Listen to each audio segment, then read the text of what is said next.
Let's do both, Dusty. I am down. Say something. Something? Yeah, you're good. Cool. Okay, I got that. I don't need the phone. I do need that phone. I do need this. I got all the things I need. I got that notebook, and I also need that one. Excellent. Here we go.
This is the Padded Room Podcast. My name is Darian. I am back for another week of fun stuff. I'm going to do my best not to get completely hammered on the podcast. Noticed last week that I got a little slurry and couldn't even read my own handwriting. 2 shots too many. Not enough food during the day, I think, and I have got to limit myself. You do fine. Yeah, I've got to limit myself too. Well, I got you by about 80 pounds too. That's true. That's true. Yeah, Dusty is a stout young man, and I am not. At least not yet. I'm working on that. Dusty is in the house, obviously. Hello. Yes, I am. What's going on, big fella? Oh, nothing. Just same kind of old shit. Yeah. This wasn't a very. Nothing happened this week. I love that. Just going through the motions this week. I love that. And you're finally back to work this week. Yeah, I had 5 days off last week, and so I did some shit during those time. But it's just been work this week. That's nothing, okay. Nothing exciting. That's okay. Nothing exciting. Do you do the same thing I do when you come off of vacation? You enter your office almost as though you're like a bomb went off in there, and you're just going to assess the damage quietly. Oh, yeah. Hopefully nobody's going to grab you and tell you about the goddamn disaster that took place. I basically, that episode of Seinfeld when Costanza was just basically like, what you have to do to make people think that you're busy is just look annoyed all the time. When everybody comes, it's just like, here we go again. So that's what I do. So when people leave me alone, I just look annoyed. Hey, I've got 300 emails to go through here. What do you need? What do you need? What? Yeah. What? Huh? What? I get that, man. I'm with you there. Good thing about having 5 days off, right? So I went back to work on Wednesday of last week after the show. Mm-hmm. I worked 4/10, so basically Wednesday was my Monday, and Thursday was my Friday. So there it is. I told 2-day week. my boss to say, you know what? I like this schedule. I think I want to get on this. Yeah, this 20-hour week thing. That works for me. Me too. Right on, dude. Good times. Obviously, Miss Monica is not with us, but we do all need to wish her a happy birthday. I believe she just turned 27. So happy birthday, Monica. Whatever you're doing, what do you do in Arizona for your birthday? You go stand by the cactus, I guess. I don't know. I don't know either. Sweat, probably. Well, obviously. That's even when it's not your birthday. Yeah. Go look at some coyotes or something. Yeah. They don't have a hockey team anymore? I know. They moved to Utah. Yeah, they're now the Mammoth. Yeah. I was not aware of that. The Utah Mammoth. Yeah, we watched them beat the Flyers a couple nights ago on TV. That's pretty impressive that they're a transfer team and they sucked in Phoenix. I don't know. They had some good seasons. I don't know if they had, recently before they moved, but last year they didn't even have a name. They were just the Utah hockey team. That's terrible. I hate that. That's the worst ever. So they had all these what do you call them? Polls out to try to get people to help name the team. Okay. And I think obviously the Mammoth was the winner, but some of the front runners were like the Marching Mormons and Should have just called them the Utah Hockey Jazz. Yeah. There you go. That makes sense. Right on, dudes. Well, we got a horror show to get into here. We got listener mail, horror news, all the fun stuff coming at you. I say we kick things off with a little horror news, amigo. Sounds good.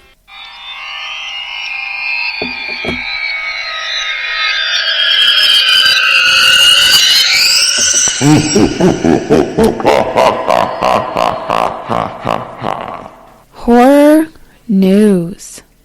Before you get into horror news, Yeah. I was once asked why I made the intros so shrill, Shrill. like that screeching, Oh, that scraping yeah, sound.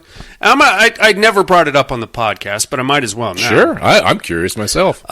So you listen to a lot of podcasts and audiobooks, and it's very easy when you're driving and you're listening to people talk just to drift off. Sure. The shrill intros and outros are to bring you back in. You need gotcha. like a screech of a violin or a shattering of glass. I can't tell you how many times been driving down the road in autopilot, listening to an audiobook, and then I'm 10 minutes down the road, like, what the fuck did I just listen to? Okay. Rewind. Rewind. Yeah, I've been there myself. So, yeah, I get it. That's a totally good idea. That's why I know it's annoying as shit, and it's almost like fingernails on a chalkboard, but there's a reason for that, you animals. I gotcha. All right, buddy, what do you got for us on horror news? Oh, I didn't have a whole lot this week, but sounds like Insidious, the 6th Insidious movie, that's kind of hard to say, wrapped production and is slated for release August 21st of 2026. It was actually supposed to be out this August, but it got pushed off by Sony. So anyway, so they wrapped production. Nothing of a title or anything is released yet. Just we wrapped production and it's coming out next year. We'll get it eventually. So, I don't know. And then that's Blumhouse for you. Yeah, exactly.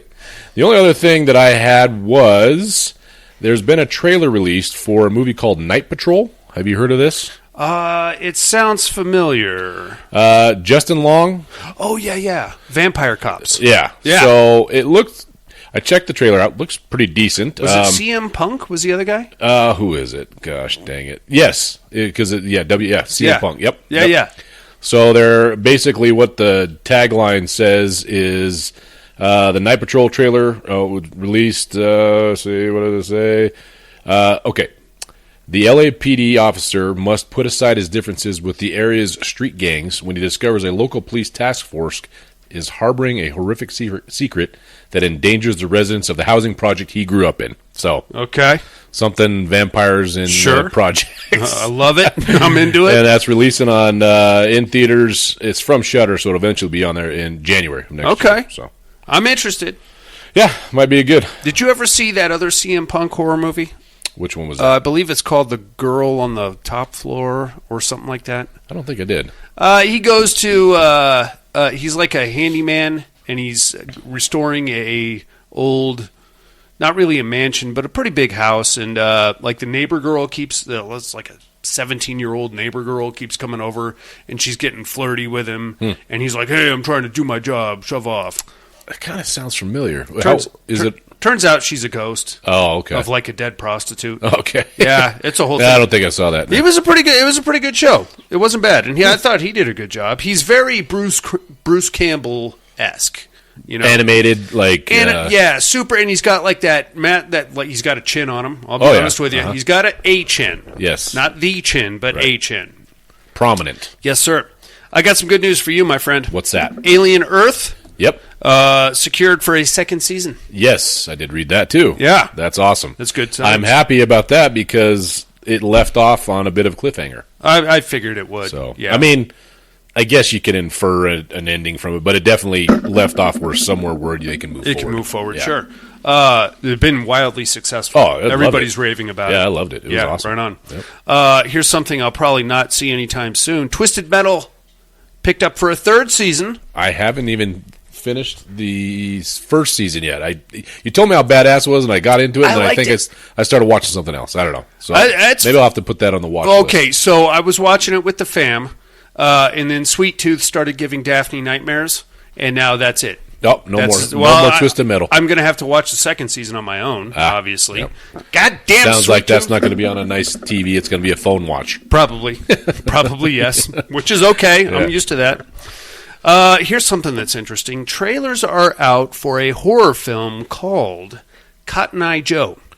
Cotton Eye Joe. Cotton like Eye the Joe. Song? Where did you come from? Where did Cotton you Eye go? Joe. Yes, exactly. Okay. Now, interesting. I saw the trailer. If you didn't know, the actual song is about STDs. Really? Cotton Eye Joe is a Q-tip that gives... Yeah. I know the procedure. So do I, my friend. Well acquainted with it. Yeah. Where did you come from? Where did you go? I got married a long time ago.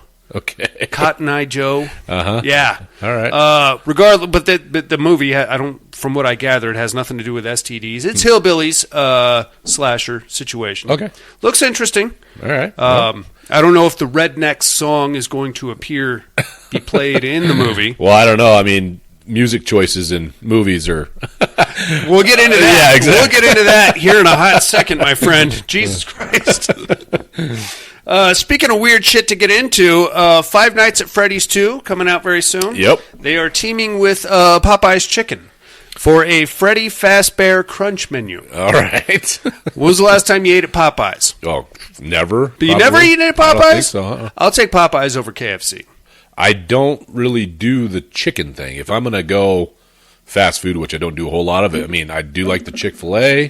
Chick-fil-A's I like the good. Habit Burger like we had last week. Absolutely, yeah. And then I'm big into porta subs. That's like Addie's favorite. That's my son. My go-to. My son is already eyeing a career at porta subs. So is my kid. Just so he can get free access to sandwiches. Exactly. She wants to, as soon as she turns 16, either work at porta subs or Crumble Cookie. Oh, okay. Those are the ones. Okay, I don't know that I've turned him on to Crumble Cookie. You guys haven't had that yet? No, we have, but I'm not paying $5 for one cookie, man. Yeah, you got to get them on their little special. You know how the Red Queen is with coupons. Oh, and shit, yeah, like, Groupons. and knows when to go for the specials. That's fair. No. That's when she goes. Is when I'm they not have the burning specials. that many calories. The Red Queen, But she gets up early and starts Yeah, she Googling does. and Grouponing and all kinds. I know. She searches out. She spends an hour to save $1. Sure. So not even worth her time. Yeah, But, it's you like the guy. It makes you feel good. The guy that drives 2 towns over to save 1/8 of a cent on a gallon of gas. Yep. I Genius. get gas down where I work, and it's because it's cheaper, but I'm already there. So Makes sense. yep. Somehow. Right on. Also, here's something. Also, not to even waste your time with, Sharknado Origins Oh, coming out I 2026. thought the origin was explained in the first one. Well, this is a prequel, so I guess There we're was another short. going to figure something else out. Okay. With this fucking nonsense. Yay. Yeah. Did you enjoy any of the Sharknado I only movies? saw the first one.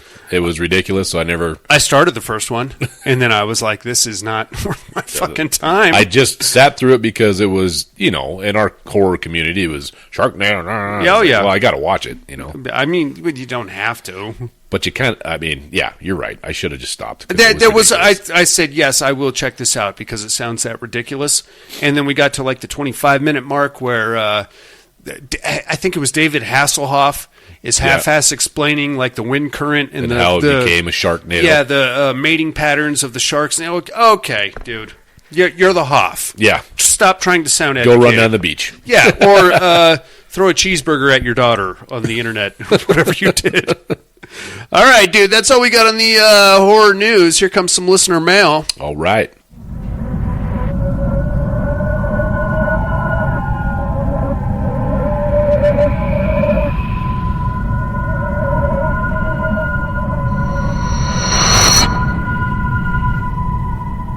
Listener mail.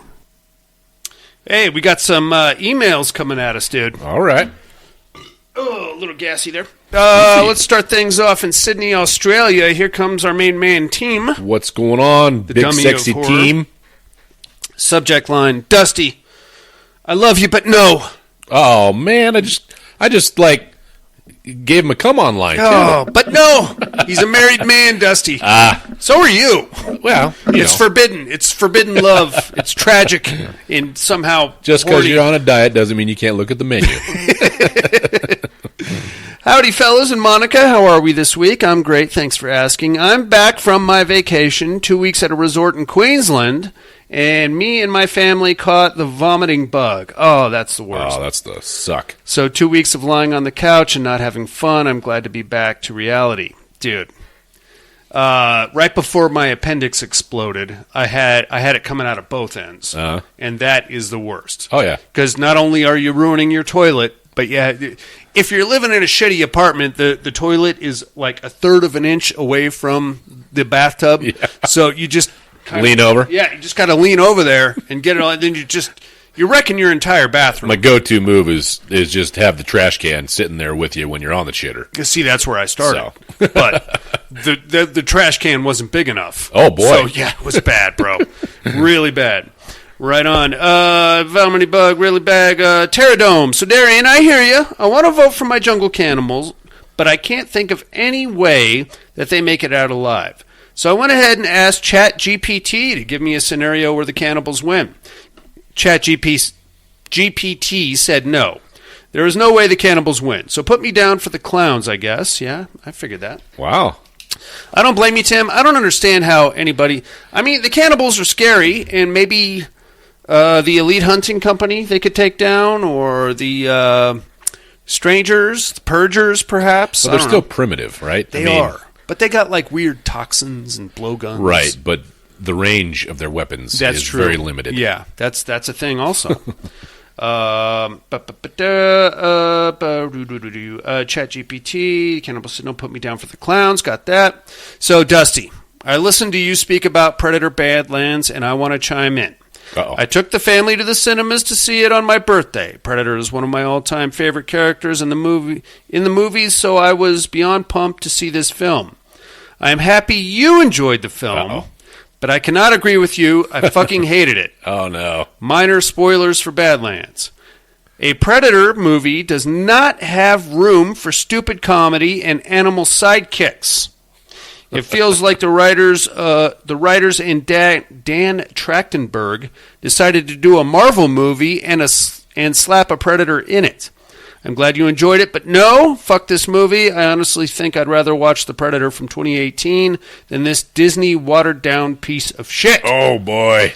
Anyway, that's all I really have this week.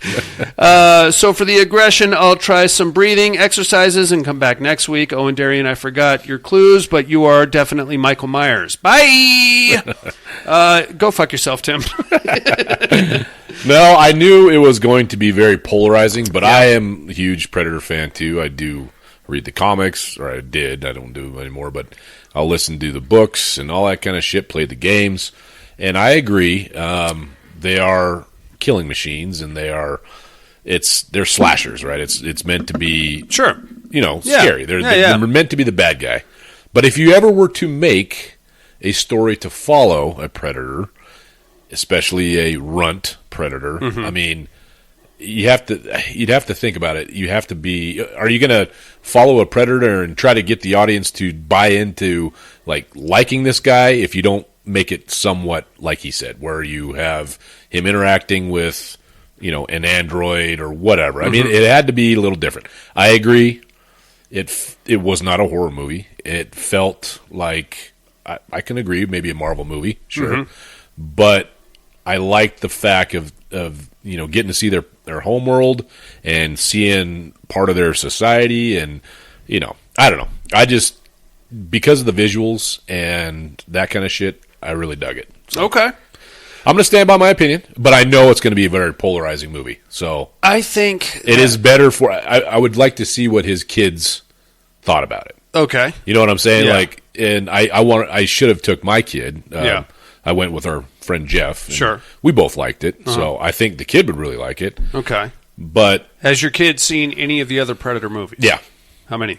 She saw the first one, and then she watched the whole Alien Earth thing with me. Okay.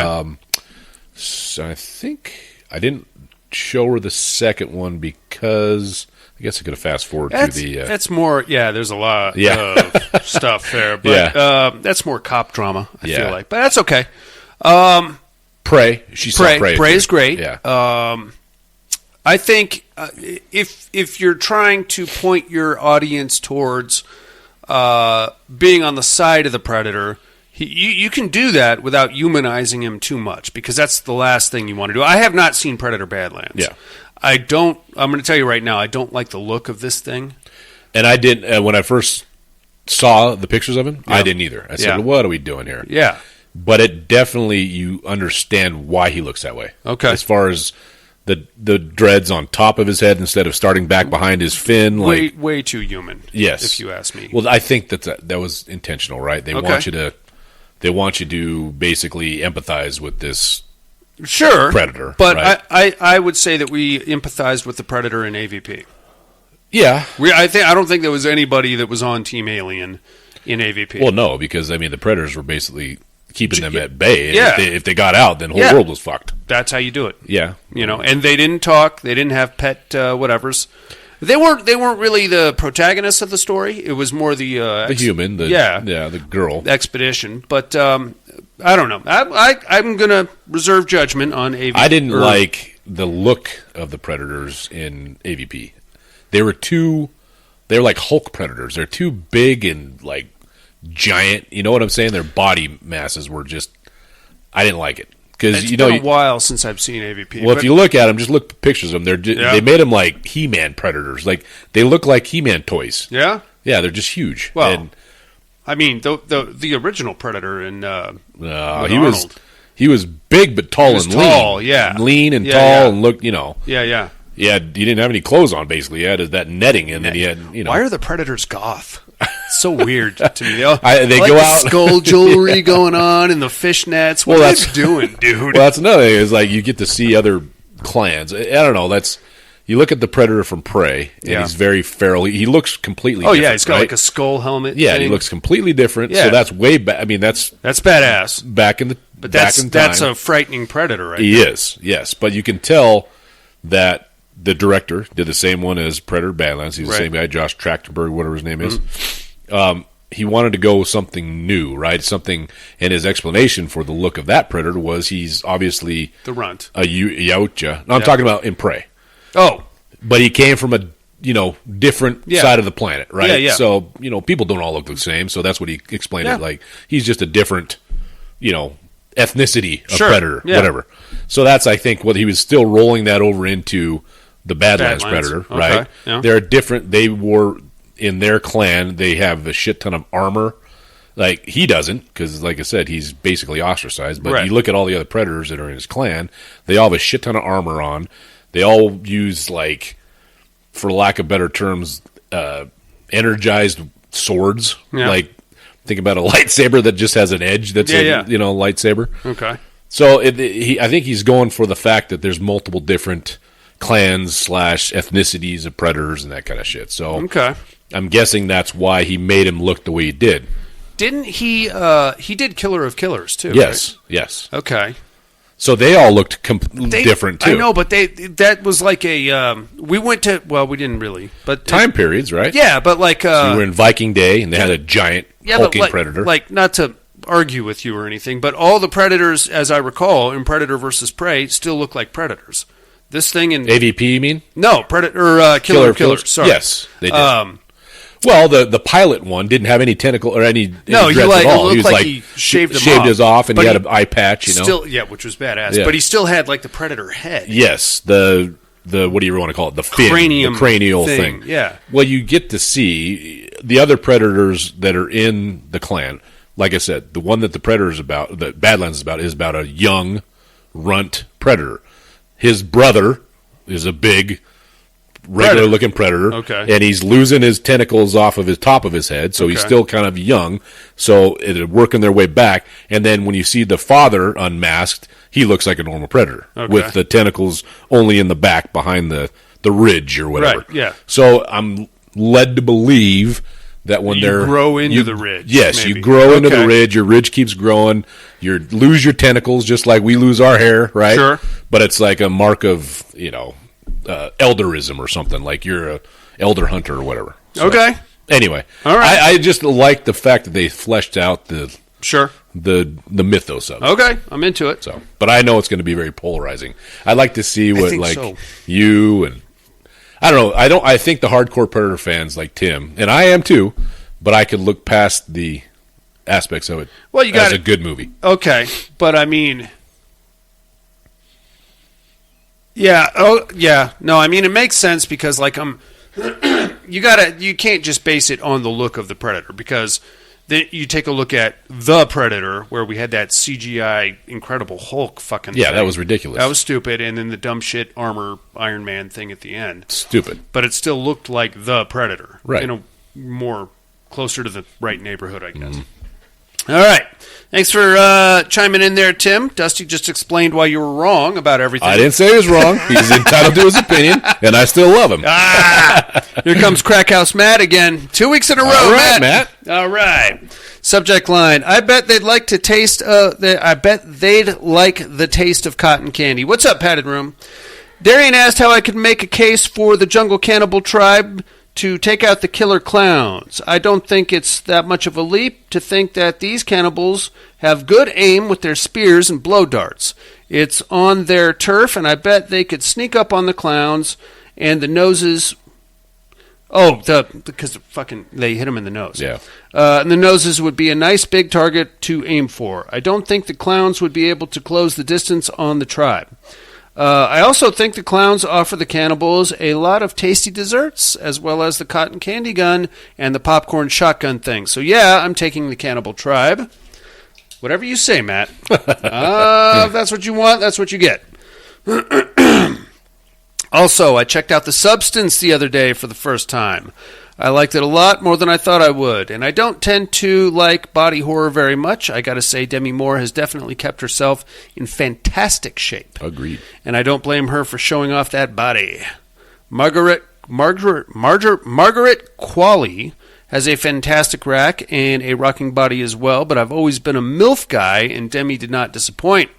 I wonder what imperfections Monica found. I hope you all are doing well. Crackhouse Matt out. Thanks, Matt. I will get with Monica on that. Hopefully she's here next week, Matt. I mean, you look fine to me. Still hot.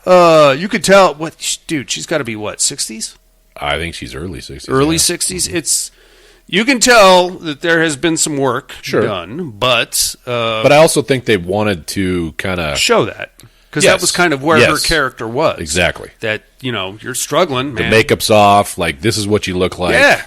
When you're not presenting yourself to the world. Yeah, and them boobies, though.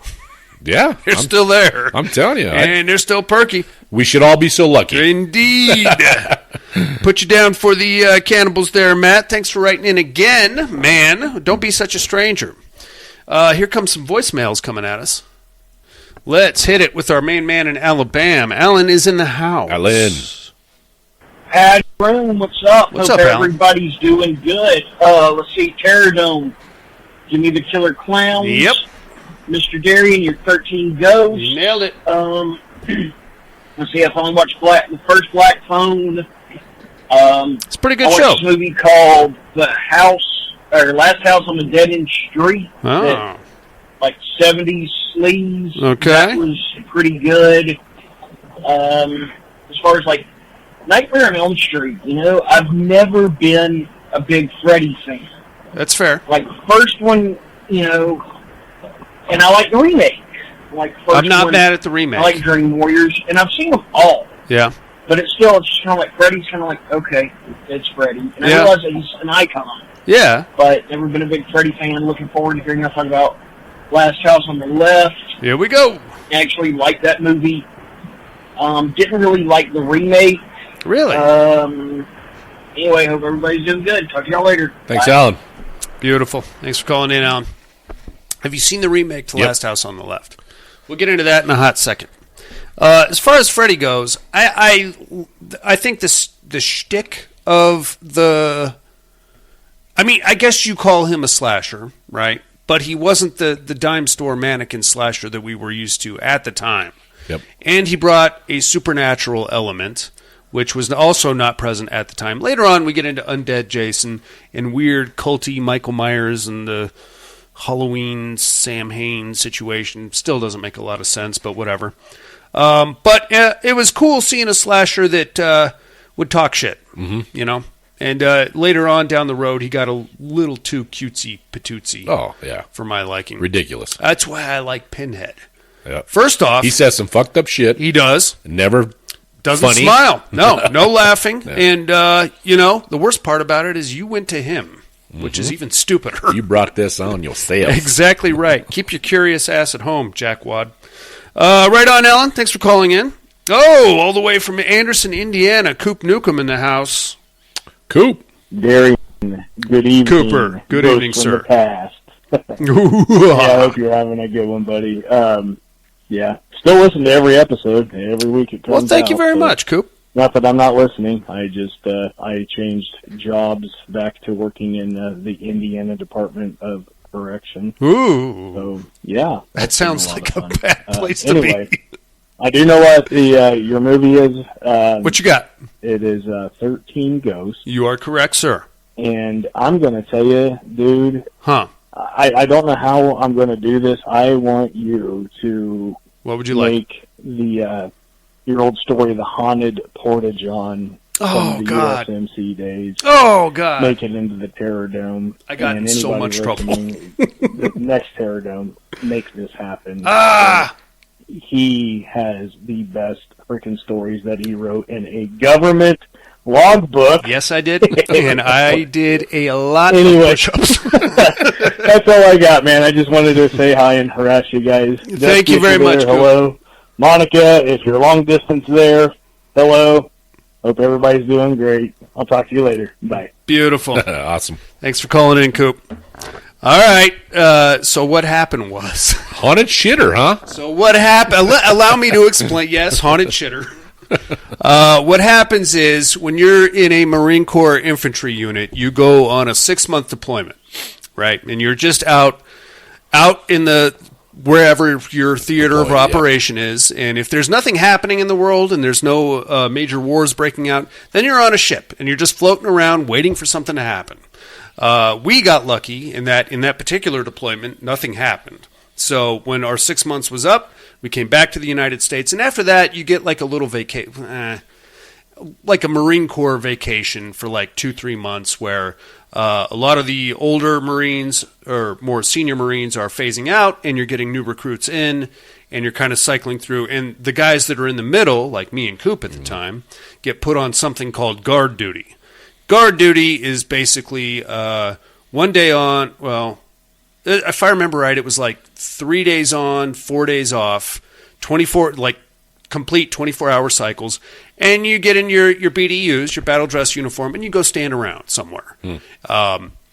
The motor pool, the armory, the CP, the command post, a couple other random places throughout the base. And in each of these posts, they have a logbook. Now, you're standing there for 8 hours. Yeah. You and another guy, and you've already told all the dirty jokes you know, and you fucking talked about which celebrities you would bang and how you would do it, and you've already bullshitted each other up about your girlfriend back home, and she's going to be a Playboy Playmate now, and blah, blah, blah, blah. So old Private Brock gets bored and gets a hold of the logbook, which, by the way, nobody was writing anything in. Okay? What are you supposed to write in it? You're supposed to, like, anything. I got on duty at this time? No, not Nothing even, happened? No, not I'm yet. done. No, not even that. Oh. We're looking at the logbooks on site, and it's like what was that? We're talking like 97, 98-ish. There's like the last entry was from like 1994. Nobody's reading this. Yeah. Nobody gives a shit. Nothing is happening anywhere. So I just wrote like this. Like this whole series of adventures that Private Brock had with this shitter that was haunted. And I had the entire battalion dying reading these fucking entries that I would make. And, hey, where's Brock? Is he going on duty? Hey, Brock, what's going to happen with the haunted shitter? I don't know, man. You're going to have to wait and see. And then just before we get off of guard duty, the company commander gets a hold of one of the logbooks, and at that, because I had started my nonsensical log, a couple other guys. One guy was writing about squirrels with bottle caps for helmets attacking various places. So we all got very creative with the logs book. We got in a lot of trouble. I'm sure he Probably had a couple chuckles about it, but he had to. He had to turned bust it your on. balls. Yeah, he turned it on, and we didn't get to leave the base for quite a while. And I myself did probably thousands of push-ups and flutter kicks and a couple of random inspections after that. It was a big production, dude. So, Private Brock didn't think that, hey, maybe if this gets read by a senior officer, it's going to come back to me. So instead of making Private Brock's adventure with the haunted shitter, couldn't have been like Private Smith? Oh, hell no. Hell no. Private Brock wanted recognition for his writing abilities. All right. And his stupid fucking haunted porta-shitter thing. Ridiculous. On the other hand, I feel like I've got a well-defined chest. For all the push-ups For all you the did? push-ups, absolutely. Right on, Coop. Thanks for bringing up the fucking past memories there, son of a bitch. Here comes Mad Max himself. Tom Hardy's in the house. Tom Hardy. Hey, yo. Hey, yo, padded room. How's my favorite degenerates this week? What's up, big dog? Hope everyone is doing well. Hey, I wanted to get in real quick there on the educating department, man. I got you here. 13 ghosts. Nailed it. Come on. Can't be. Gotta be. Nailed it. You know I'm on it. Fuck, what do we got here for the Terror Dome? We got, all right, look.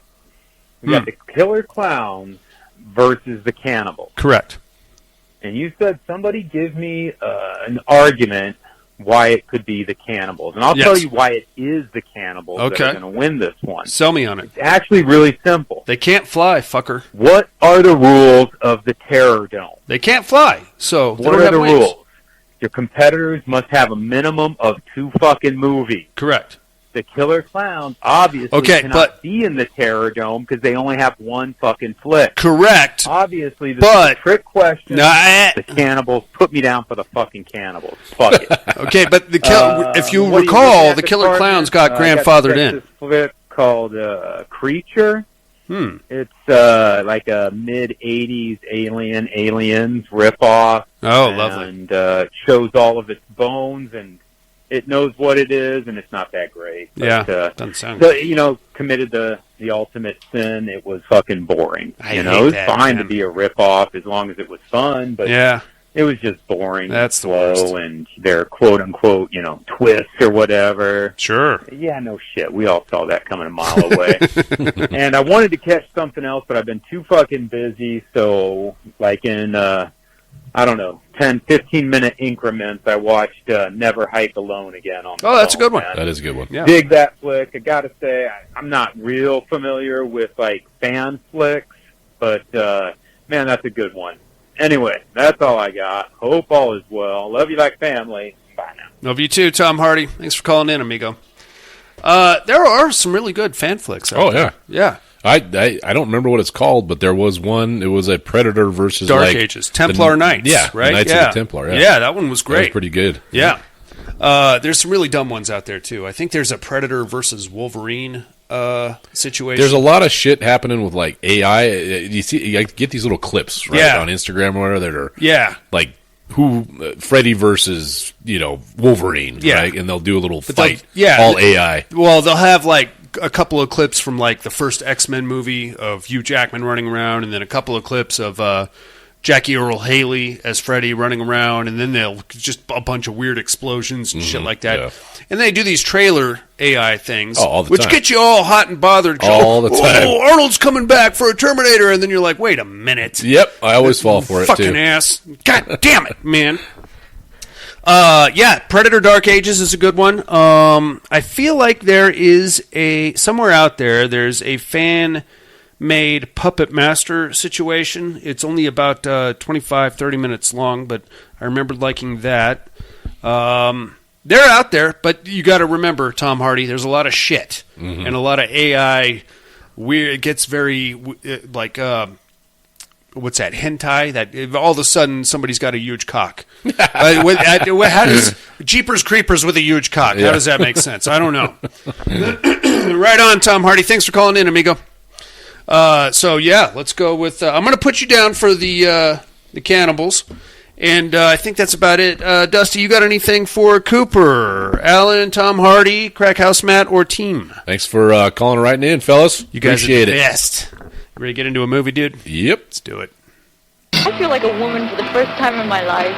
Two girls from the suburbs going to the city to have a good time. Oh, this is my roommate, Sam. Hi, girls. This is my sister, Martha. Martha, these girls, want to buy some grass. 4 killers on the loose, also looking for a good time. And the road leads to nowhere. They meet in the last house on the left. What began as a birthday party ends as a nightmare. I want to give you something. I don't want that. It's worth a lot. I don't want See? I want to be your friend. Oh, you want to get free. I want to be your friend. Are you all right? Yeah. Hey, I'm fine. Just what did happen in the last house on the left?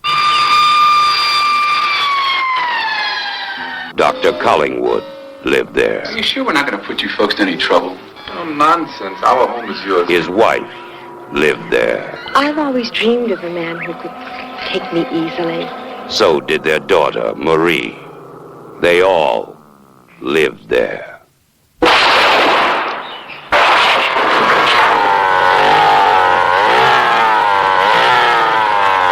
Junior. To avoid fainting, keep repeating to yourself, it's only a movie. Only a movie. Only a movie. Only a movie. Last house on the left. And the road leads to nowhere. That's beautiful. Isn't it, though? You could be a lounge singer. A folk singer, man. That's hanging out at a college campus with Yeah. an acoustic guitar, getting my dick sucked a lot by weird hippie chicks. Maybe in the 70s. It might work now. It might be like a weird resurgence.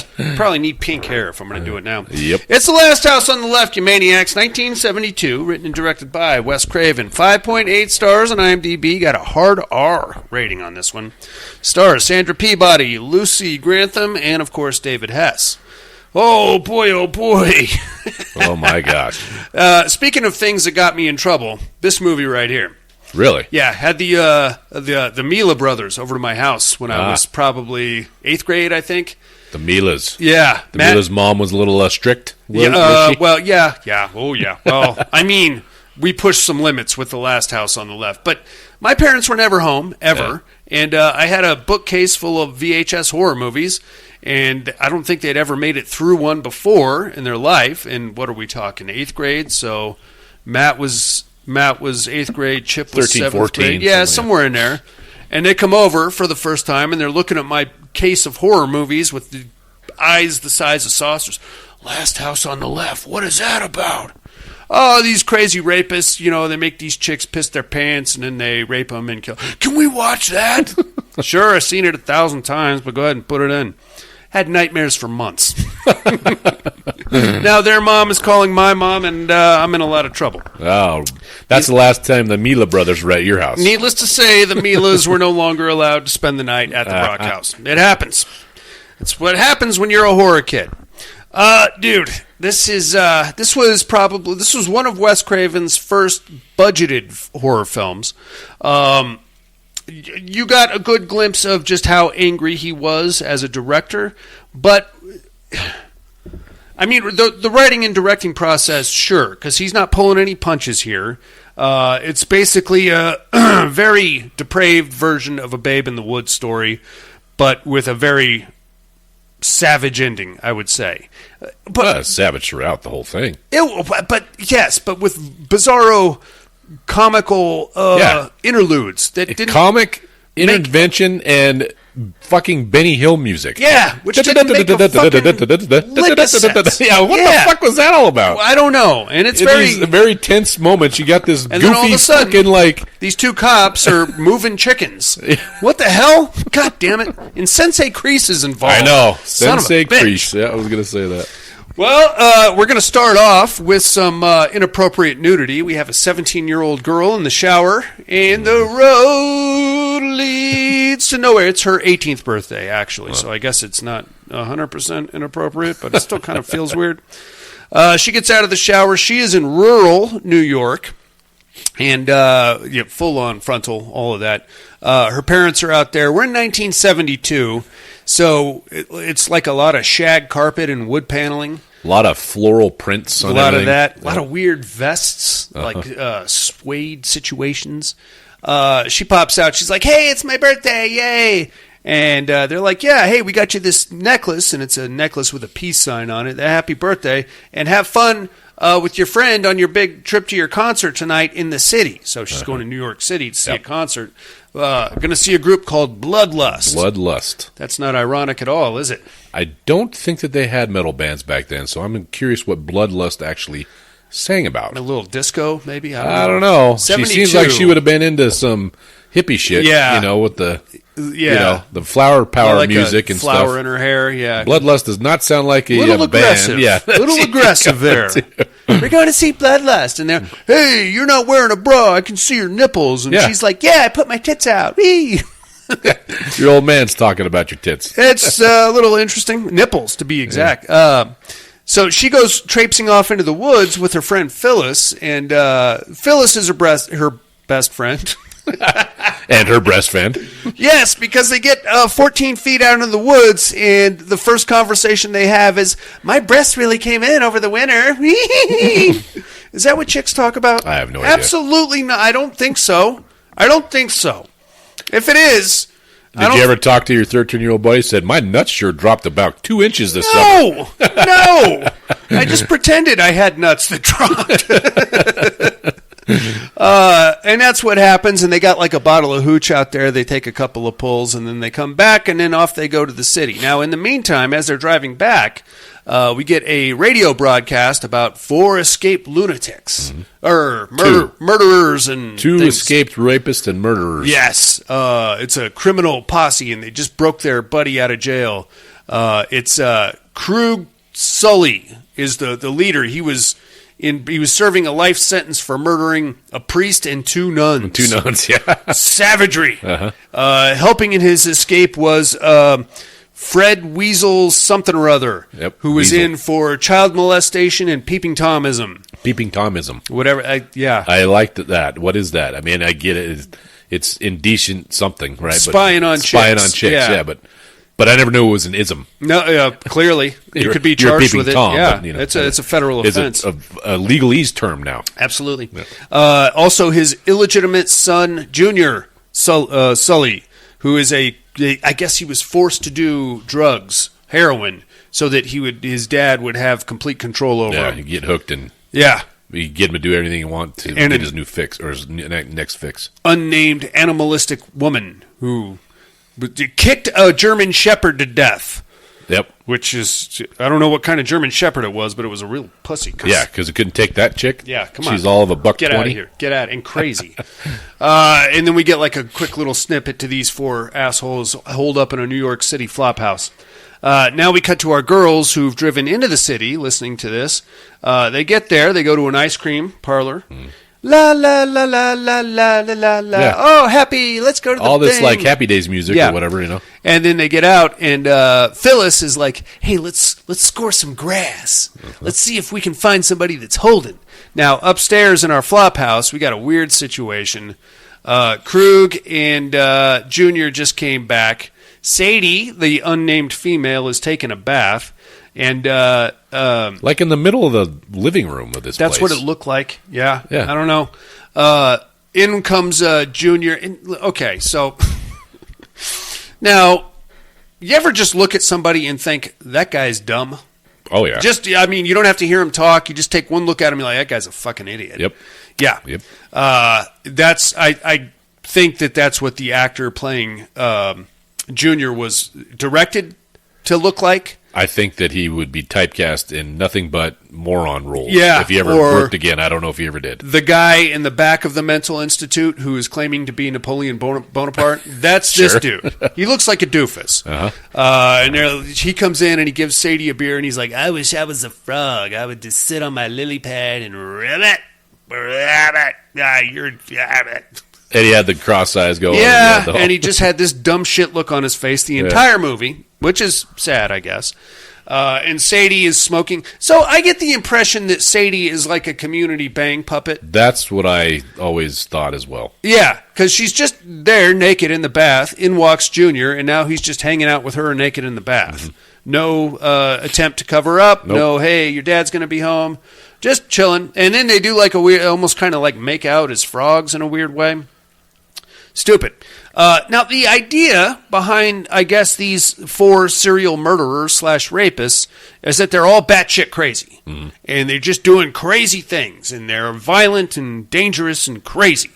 So I don't think any actual character development or like how did he get here? I'm just crazy and I'm looking to rape and stab people. But, watching this movie now, you're looking at it and seeing other rape revenge movies that we've seen. Newer made ones. Many of them. Yeah. You look at these, they're just a bunch of fucking goobers. Yeah. They're not scary. They're not projecting insanity. They're just they're a bunch of dipshits. Yeah, exactly. I don't know, man. And I kind of feel like maybe this movie was intended to be a comedy. It sure seemed like it. It really did with like I said, the Benny Hill music and all the the bumbling cops and I don't know. Yeah. It gets very graphic here in a second. But it's super depraved. I feel the same way about I Spit on Your Grave. Yeah, the first those original. 4 fuck faces. Yeah. I mean, one of them was clearly functionally retarded in a weird savant kind of a way, and the rest of them are all just running around the woods doing that shit. Yeah. You guys are fucking jerkwads. What are you doing? I think it was just the 70s. Yeah, you don't. I mean, like Deliverance was the same fucking way. Yeah, those. You don't put much writing into these characters. No. You just say, act like a crazy bastard. Go out there and act like complete fucking sex maniacs. Yeah. Okay, well, all right.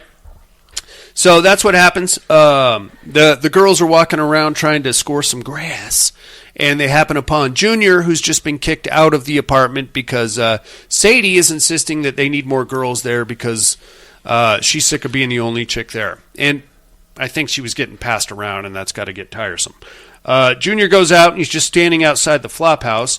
Along comes Marie and Phyllis, and they're like, hey, man, you know where we could score some grass? And Junior's like, no. So Junior is basically playing like every 70s drug-addled hippie wastoid to the best of his ability. No, man, I don't know anything about that.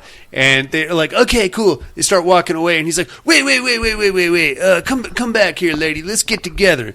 And they go back, and he's like, I got an extra ounce. I'll give it to you for $20. And they're like, oh, what kind? Colombian. Ooh. And they're like, okay. So they go up to the flop house, where they're, of course, immediately ambushed by the 3 other assholes, and they get kind of surrounded and locked in. And Krug rolls out with the switchblade, and he's like, you guys look like cows. You're just looking for grass. You're going to moo, cow, moo. It's ridiculous. It's stupid. And then eventually, to prove his point, Krug punches Phyllis in the stomach, and then she falls down, and then they all kind of pile on top of her, and I'm led to believe that she is raped on the spot. Because we get a lot of, no, and then we just get a close-up shot of her friend, Mary's face, and she's like, That would have been the perfect time to make a break for it.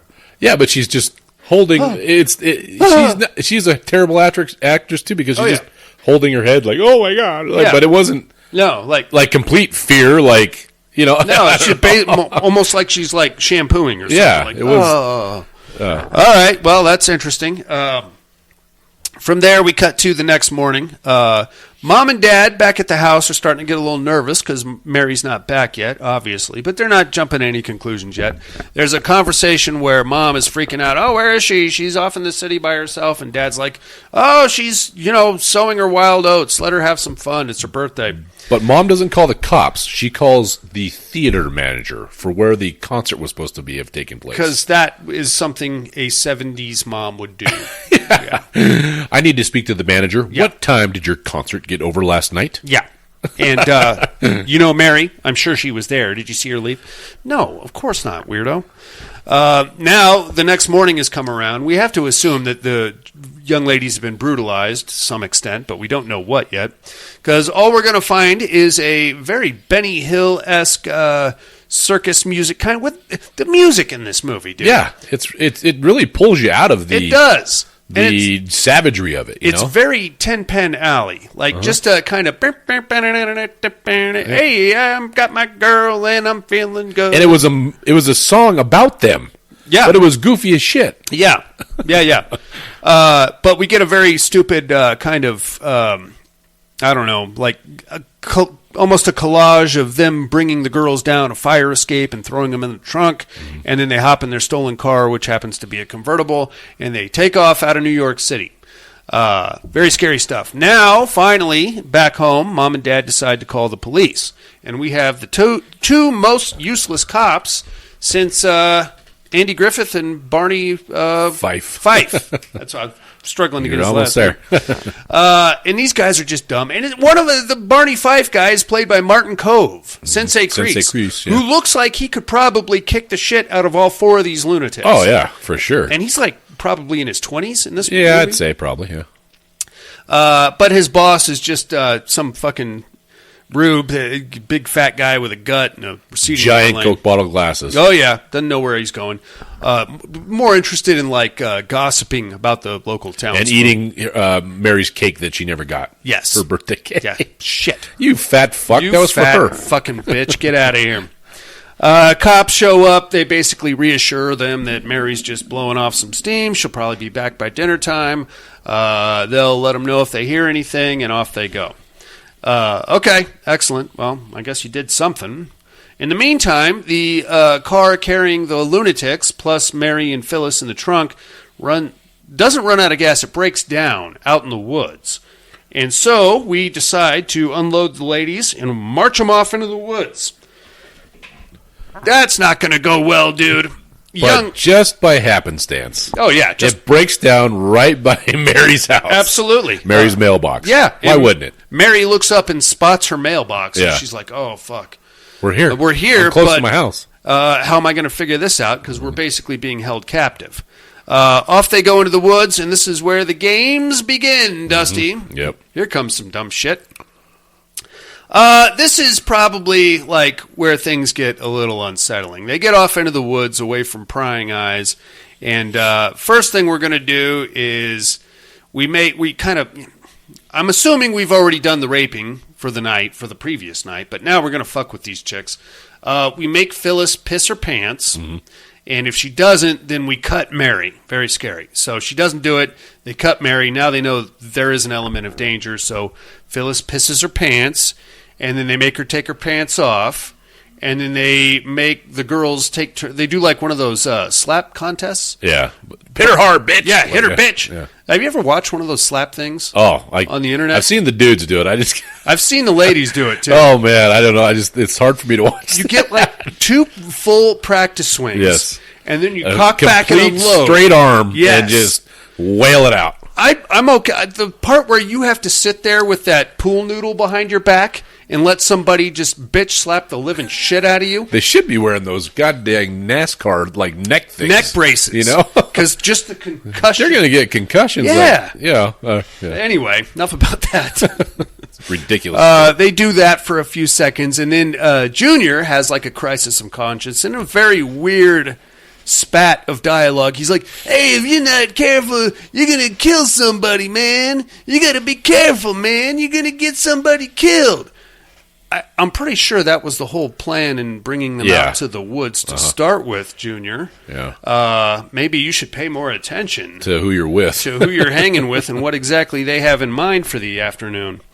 So at that, they're like, hey, shut up, Junior. And then Junior's like, come on, man, make them make it with each other. Yeah. He's thinking that would be better than having them smack each other around. I would agree. That's much more. I watch girl-on-girl stuff. Oh, yeah. Much more than I watch girl-on-girl slap fights. Yeah, no way. That's my own personal preference, though. You know, I could go either way with that. So this is like one of the only, if any, uncomfortable scenes for me. It's where they're basically forcing them into a lesbian act. Yeah. And they're stripping Mary down, and she's like openly sobbing. Yeah. No, and they're just ripping clothes off of her. That was a little much, and that was probably like the worst of the worst. Well, no, there's a second here later. Yeah. But that's pretty gnarly, and then we kind of get like you don't get to see much, but you do kind of, if you're paying attention, you can see Mary's leg spread, and then like Krug shove Phyllis's face into her crotch. Mm-hmm. That's kind of rough also, and they're all like making stupid fucking cat calls and dumb shit like that. In the meantime, we're going to cut back to the parents. Now, really nervous and getting a little freaked out. And if you remember, as the cops were leaving the parents' house the first time, they drove right past the Cadillac sedan that was broke down. And they're like, oh, car must have broke down, huh? Yeah, okay. Should we check it out? We got better shit to do. Let's head on back to the precinct. So they go back to the precinct. The parents are really nervous. The cops are back at the precinct, and they get the all points bulletin to be looking for this stolen Cadillac sedan convertible that was probably used by the 4 psychopaths as a getaway vehicle. So they're like, God damn! Go, Dad! So get the car! They hop in the cop car and go hauling ass back there. Okay. So, to the viewer, you're thinking, okay, help's on the way. We're on our way out of here. Very cool. In the meantime, unfortunately, the girls are done lesing out, and now, or forced to being lesed out, and they're just kind of hanging around naked, and more dumb shit. Mary is just kind of catatonic and like weeping into her hands. Krug decides he's going to go back to the car to get something to chop wood. Mm-hmm. Now, I wonder it's not close to nighttime yet. We're not making a campfire. It was an insinuation. We can kind of do the math on where this is going. So he's like, hey, Weasel. And by the way, I should say, Krug, played by David Hess, he's just got that big Italian face, and it's just a big nose. Big nose, 5 o'clock shadow. Oh, big, yeah. Bushy fro. Yeah, and just his wild expressions, and when he turns it up, it makes him look extra psycho. Mm-hmm. Honestly, like he went on to play almost the exact same character in another movie called House at the Edge of the Park. Mm. You ever see that one? Same David Hess playing the rapist maniac. This time, instead of this situation, him and his little clown boy are rapists and murderers, but they get lured to a dinner party, and they get to the dinner party, and they're thinking, oh, we're going to rape and murder here. But then we find out the whole thing is an elaborate trap by one of their victims' friends who has got this whole thing set up. But not unlike a scene that we're going to get to here for a second. If you're going to lure the rapist in to murder him, why have sex with him? Why not just kill him? Why suck his dick down by the lake? Why just shoot him? I think she had a motive there, obviously. Well, I don't know. Make it hurt, right? Well, sure. But at the same time, like, who's the real winner here? Because at the end of the day, he got a blowjob. Sir, she is the winner. Sir, if I may. All right, we'll get to that in a second. So Crew goes back to the car, leaving Weasel, Sadie, and Junior there to keep track of the girls. Once Krug leaves, Phyllis pops up and she's like, hey, I'm really cold. You mind if I put my clothes on just till Krug gets back? And Weasel's like, yeah, go ahead. So she gets her clothes back on, and as soon as she does, she spots like a log or something, and she smashes Sadie in the head and goes hauling ass running through the woods. Excellent. Finally, somebody's going to do something here. Mm-hmm. Sadie and Weasel go taking off after her, and I got to tell you, okay, first off, what's up with Weasel? Like, okay. He's always wearing a nice suit. I get that. I get that. He looks like an extra from The Sopranos. Yeah. Which is great. I'm into that. But when he runs, he's got like a very spastic kind of running. He's running in those penny loafers. I guarantee you can't really run. Now, he's probably trying to balance. I get that, and I saw that like when I was young, and I thought, what the hell's wrong with this guy? But then I started coaching flag football, and I've seen some weird kids do some weird runs.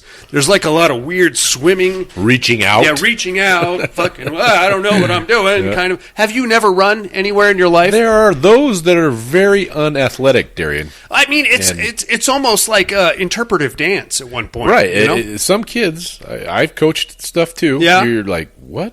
Did you never run around the neighborhood? Like, have you ever been chased? Yes. I'm just asking. I don't know. I'm not being weird with it. Did you ever throw a water balloon? Because you don't. Your throwing motion is it's all wrong. It's all wrong. Don't get me started on weird throws that kids do. All right, anyway, so it's cool. We got something going on now. Phyllis is running through the woods, and Sadie and Weasel are chasing her. Sadie's taking a blow to the head, I should mention, so she's a little woozy. Back at the, CENTCOM or whatever you want to call it, we have Junior and Mary. And Mary is like trying to talk some sense into Junior, because Junior... While you can tell he's having second thoughts, kind of thing. Yeah. He's like the only one like trying to help them, and he's like, "Hey, you're gonna kill somebody," and Mary's like, "Hey, I know you don't want to kill nobody, so hey, I got you're a drug addict, obviously. My dad lives right over here. He's a doctor. I can get you a fix." And Junior's like, "No, man, no. Krug's not gonna like that." And Mary's like, "Oh, well, I'm going to, here, take my necklace," her little peace sign necklace that her parents got her for her birthday. "Take that. That's a gift for you. And I'm going to give you a new name because you're going to be somebody else now. Your name's Willow." And he's like, "Yeah, man. Yeah, Willow. I like Willow. Yeah." And Mary's like, "Okay, let's go." And he's like, "No, man, no." And she's like, "No, come on. No, man." And this goes back and forth. Yeah. Fucking stupid. The whole time they're chasing the other girl. This is going back and forth. Yeah, and she crosses a creek. And she thinks she got away because Weasel doesn't want to ruin his suit, I guess, by crossing the creek. So she flips him off and keeps going. And then, but Sadie's a maniac, so she just, I guess she found. He never shows how they get across. I don't know. It's a bit of a river. I believe. It's not a creek. I mean, it's got a current to it. Yeah. So I thought at that time, she's good. She's got somehow away. Phyllis made it, and. I don't know. I think she went back to the other side or something. I don't know. I don't know. Anyway, that's just what happened. At some point, they run up on her, but she hides behind like a log, and then they split up to go find her. So she takes off again. She makes it to a cemetery, and she's like, which is right next to the road, and we can see cars going back and forth. She's like, "I'm out of here, bitch!" But then Krug pops out, and he's got a machete, and he's like, And make a long story short, they stab the fucking shit out of Phyllis. Her pants come down in the process, and she's dead. And apparently they cut her hand off also, but we'll get to that in a second. From there, they go back to where Junior and Mary are. And Mary's on the point of talking Junior, get the fuck out of there, to go back to the house. And he's like, "Oh, no, man, we got to wait." And she's like, "No, come on, you're my friend, you're coming with me." And just as they're about to make their big walk back to the house, here comes these three assholes with machetes and stuff, and now they're all covered in blood because they just killed Phyllis. And they're like, "Yeah, gotcha." And then Mary's like, no, and she sees all the blood, and no, and then I think it was Weasel like presents Phyllis's severed hand with the ring on it. And she's like, "Oh, no. And then she gets up, and then she gets knocked down, and then she gets raped by Krug, and he drools on her face. Now, as a personal policy, I try to avoid drooling during sex. Yep. Sometimes it's unavoidable. I mean, in the throes of passion, you might just... But whatever. Sorry, sweetie. I'll wipe that up for you. I try to avoid it. And this part I thought was kind of weird. And maybe Wes Craven was trying to show some semblance of humanity here, but he rapes her, presumably comes in her, and I think there is some allusions to him taking her virginity in that moment. Now, from there, we get he didn't do it the night before? I don't know. And I was thinking that they were banged 3 or 4 times the night before. I would imagine, but at the same time, like, we know that they got Phyllis. Maybe they just had their fun with her and left Mary alone. I don't know. But at the same time, like, Krug finishes raping Mary. He gets up, and there's like this weird 30-second interlude of everybody just kind of looking around awkwardly like, oh, fuck. What did we just do? That just happened, Yeah. and what the hell? And they're like, he's like awkwardly scraping like blood off his hands. Mary, on the other hand, just gets up, puts her pants on, catatonic, vomits a couple of times, yeah. and then walks into the pond. She's all catatonic. She's fucked. She's fucked up.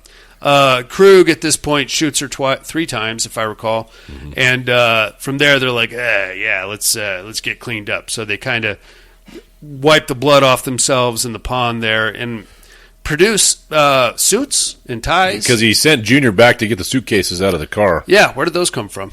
In the car. Yeah, I know, but like, I don't know. What are they doing? Maybe they were just in the car. He said they had suitcases full of clothes. Yeah. So he sent Junior back to get the suitcases.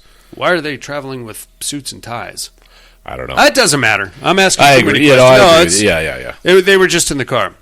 So they go back to the car and they get cleaned. They get cleaned up. They get their suits and ties on, and they start walking. And naturally, the first house they come to, the last house on the left, happens to be the house that belongs to Mary's parents. Yeah. They get in there.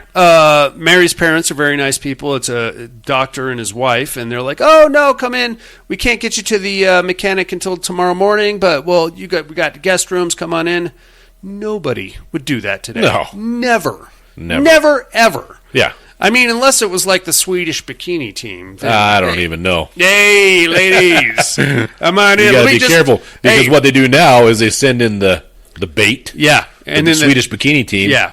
And then Rocco fucking follows them in from behind. Yeah, with 3 of his friends. Yeah. Very true. Got to be cautious, inmates. They get welcomed in, and, oh, yeah, here's your room, and there's your room. And, they're up there. Hey, we sell insurance to plumbing companies because, in case somebody steals the toilets. Yeah.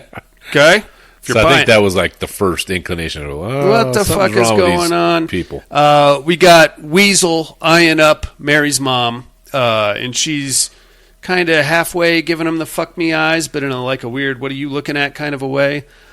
We got Dad, who's kind of like jerking around, we got company, any word from Mary yet? No, not yet. In the meantime, the fucking and this is like the biggest problem I have with this movie, is the fucking cops. I know. So the cops were on the way to back to the broken down car. Their car runs out of gas because Sensei Kreese never put gas in it. No. Oh, Elmer, you lunkhead. You lunkhead, Jordy Varel. Oh, darn meteor shit. So now they're walking, and apparently it's a good 10 miles back to the house there. They get fucked with by some teenagers because they're like thumbing a ride. The cops are, and teenagers stop, and then they wait for the cops to come up, and then they take off. Fuck you, pigs! I would have probably done the same thing. And he grabs his hat off, like Boss Hog, and throws it on the.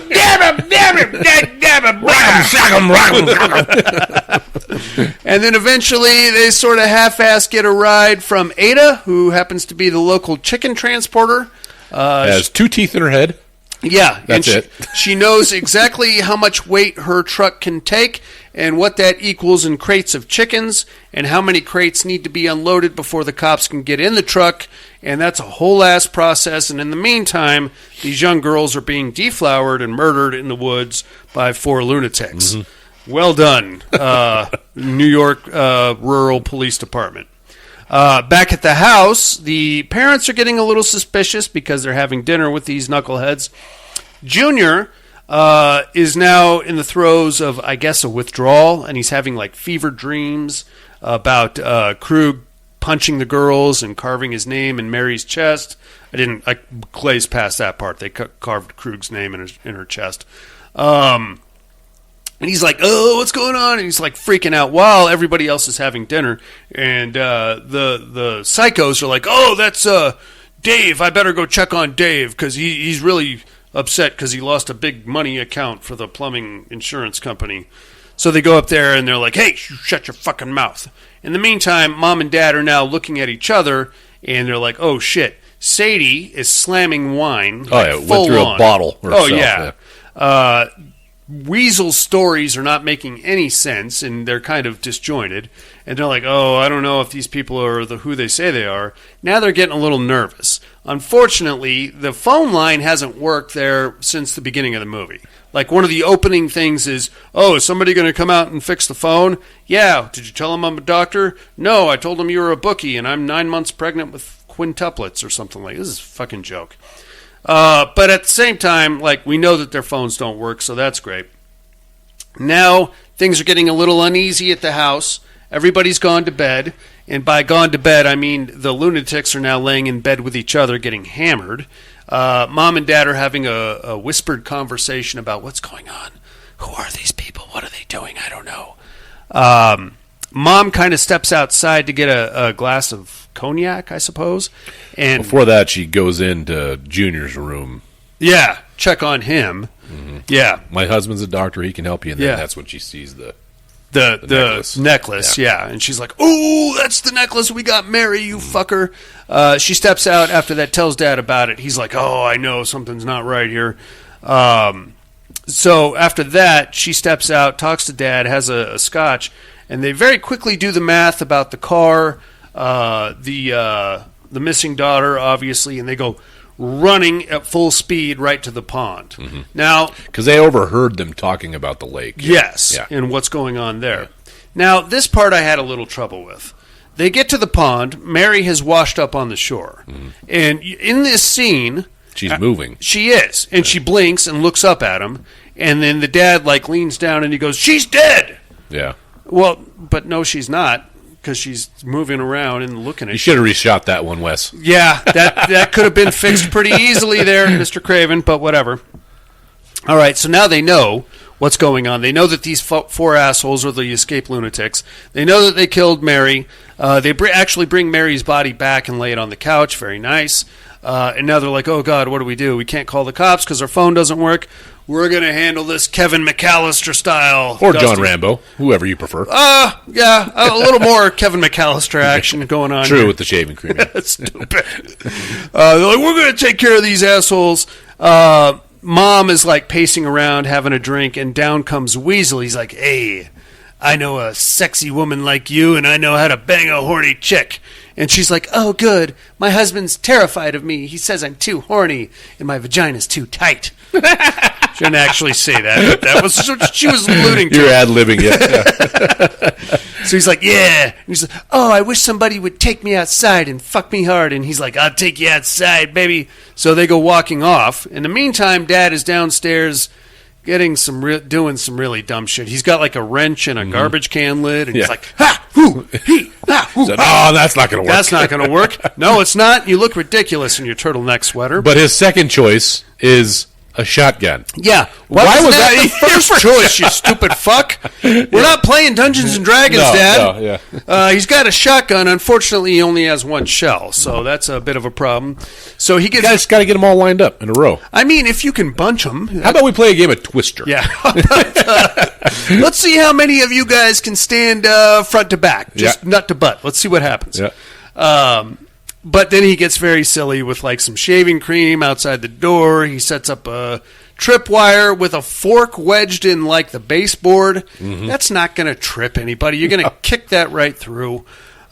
He electrifies a floor mat. By the front door. Yes. Electrifies a floor mat and the door handle. So basically when you're standing on the floor mat, the wet floor mat, and then you grab the door handle, you're going to get the shot. All right, very cool. All right, so now it's showtime. Mom has taken Weasel out for a walk, so he's out of the equation. Dad sneaks in while Krug and Sadie are asleep, takes the gun off of Krug's nightstand, and then pulls out the shotgun. And he's like, you killed my daughter. And I'd be like, what the hell? But then they turn the lights off, so Dad just shoots and hits nothing, from what I gather. He winged Krug. In the shoulder. Okay. He comes out with a wound. Little red? Yeah, little red on his shoulder? Little shot wound. Little bird shot wound in the shoulder. All right, excellent.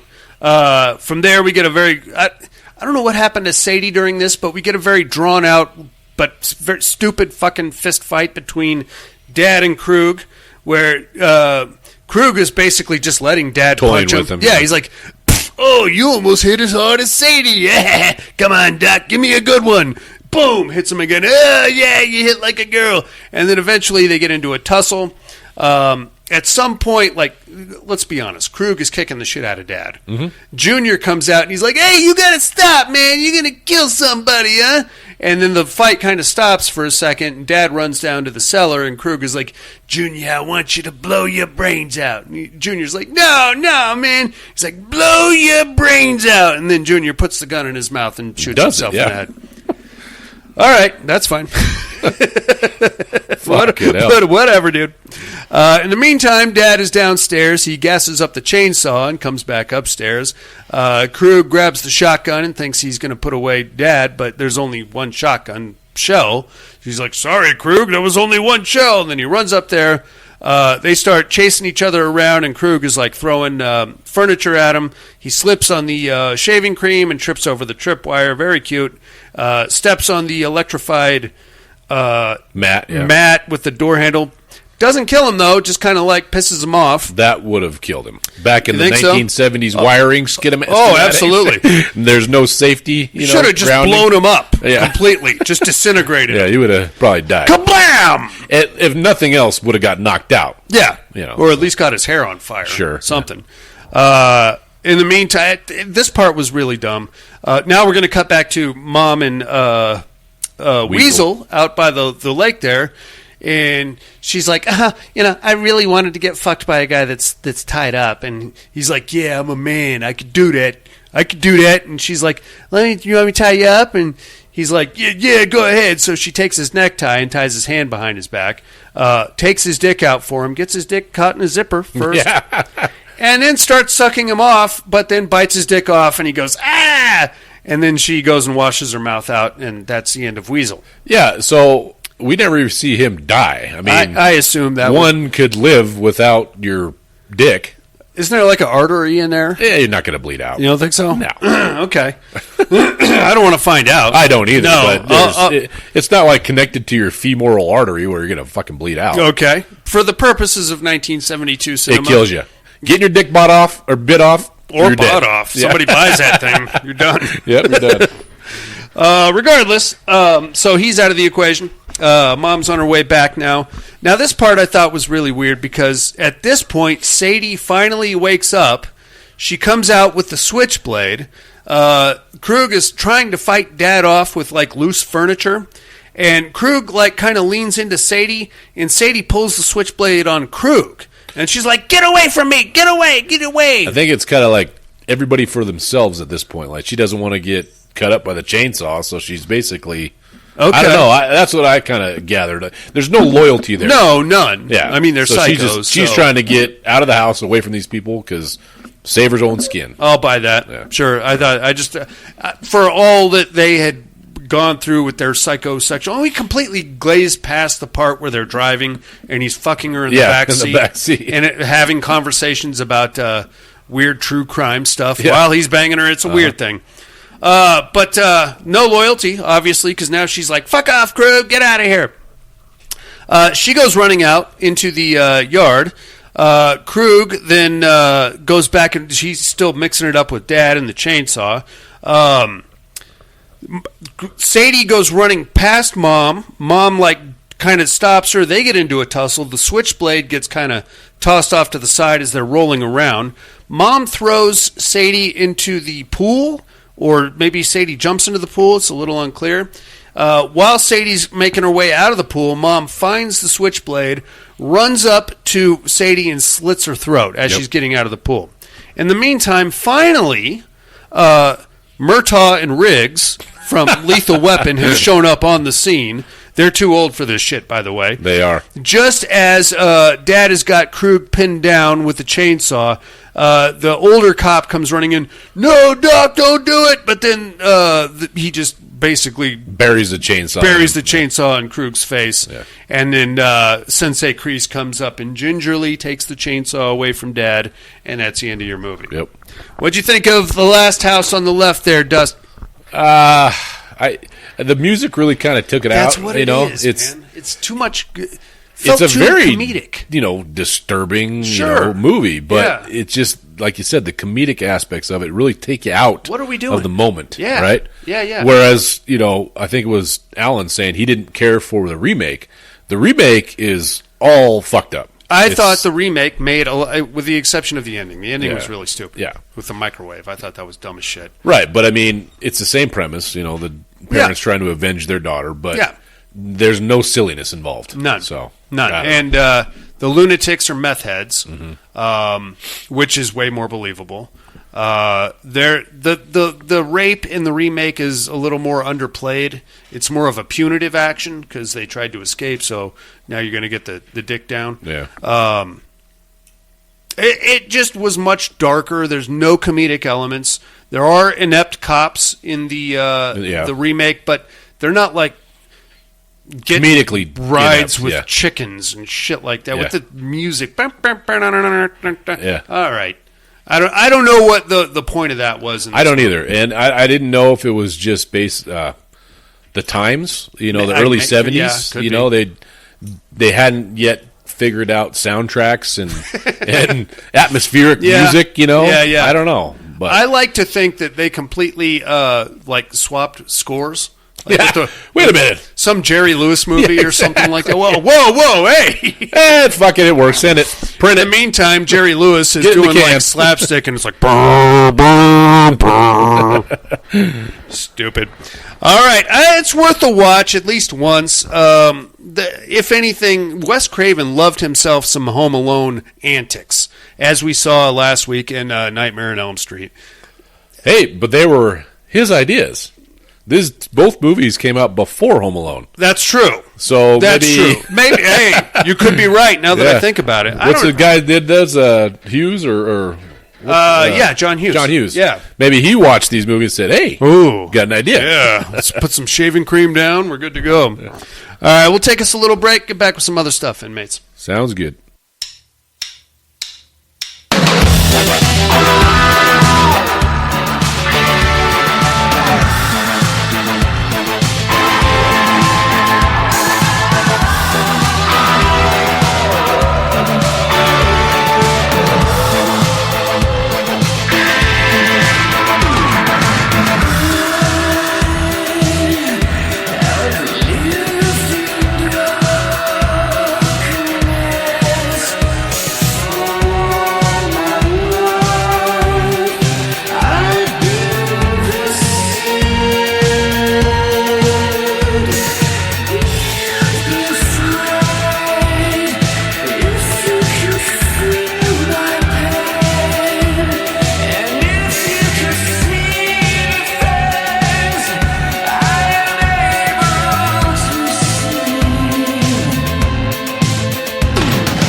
Hey, inmates. If you like what you hear, head over to the Padded Room Facebook group and support us through the Patreon link with a small monthly donation.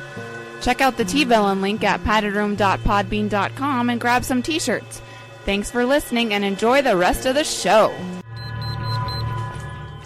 And we are back, boys and ghouls. Good Lord. I am raped out, Dusty. Yeah, me too. You know? Let's go watch, like, something funny. Yeah? Like, a couple of episodes of Family Guy? Oh, What We Do in the Shadows always gives me a good better, chuckle. Yeah, that's a good brain scrub. Speaking of brain scrubs, it's Pterodome time, y'all. Oh, yeah. No tears, please.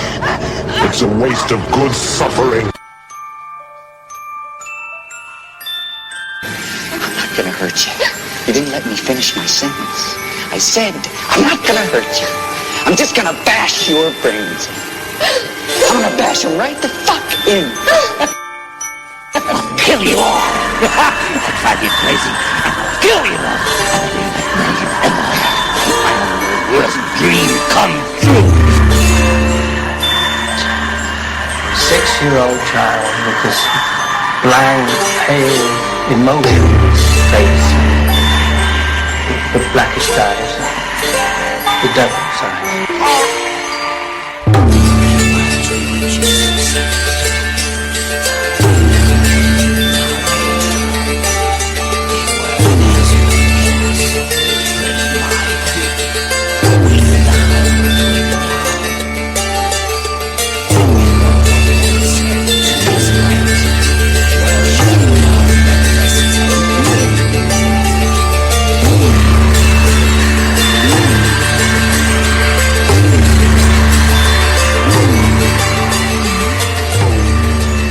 Welcome to the Pterodome. First, last week's winners. In the Inferno Conference, round 6, we had the Killer Clowns from Outer Space versus the Jungle Cannibals. As the ship emerged from the jungle, piles of debris were left behind. The ship climbed through the atmosphere, leaving only on the surface the pink cocoons, the remnants of the Uluwatu tribe. With a vote of 7-4, the Killer Clowns advance over the Jungle Cannibals, my friend. That was much closer than I anticipated. Well, I feel like people, I challenged them to try to make that make sense, and they tried to rise to the occasion. Good for them. Yeah. They failed, obviously. But that'll happen. We're good for you. Good on you for trying, my friends. Let's take a look at this week's matchup, shall we? We are in the Inferno Conference, round 7. As usual, inmates, bear with me. I'm not much of a writer, and I also have to tell you, Monica called in at about the hour mark, and we had to do another shot with her and her husband. So, and also my wife came home, and she's had a very hard day, so we had to do a shot with her also. So, I'm gonna do my best, okay? And my good friend Darian can't hold his liquor. I need to eat He's more. a cheap date. Yeah, I am, and I could totally take advantage of him right totally. now. I'm so drunk, Dusty. I'm so drunk right now. Here we go. This was something they hadn't seen before. They'd been on the road a long time and seen many of the tall man's tricks, but this was entirely new. Reggie's new traveling companion stepped outside the cabin for only a few moments after nightfall, but returned ravaged. Shaken badly and clothes torn, she told of the woods outside the cabin coming alive and doing unspeakable things to her. That was when they discovered what was in the earthen floor basement. That was when she began to change. The darkness of the surrounding forest concealed the movement of the tall man's apostles. They had picked up Mike and Reggie's scent and were closing in on the cabin. Inside the cabin, Tiffany was becoming what was and would be again. From the basement, the sound of a reel-to-reel tape recorder split the night like a knife. Teams competition, we have the Deadites versus the Phantasm Minions. They don't really have a name, those little lackeys, the lackeys, dwarf things. What do you think about this one, Dust? Oh, easy money. Deadites? Of course. I have to agree. To be honest with you, I don't know what those little guys do. No. They like hide in closets and jump out at you. They'll try to bite you. They're just... they're like labor. Yeah. They're like exactly landscapers. Slave labor. Yeah, they move heavy shit. They, I think sometimes they can drive cars, if I remember right. Yep. But really, that's every interdimensional being needs to have his minions kind of. But really, they just kind of do it. I mean, they're not that scary, really. No, they're silly. So the Deadites are going to kill them. Yeah, I got to go with the Deadites on this one. That is your Terror Dome matchup for the weekend, mates. It's the Deadites versus the Phantasm Minions. Get us your votes by next week if you can. Mental Health Hotline is area code 775-387-0275. Or just drop us an email, mail@paddedroompodcast.com, and we'll read your votes on the next week's show and probably make fun of you. In the meantime, I think it's time for us to tell you what we got to watch this week in a little segment called What Are You Looking At, Senor? Ooh. For our Hispanic friends. Yep, that's a little Spanish lingo for you. That's what it is.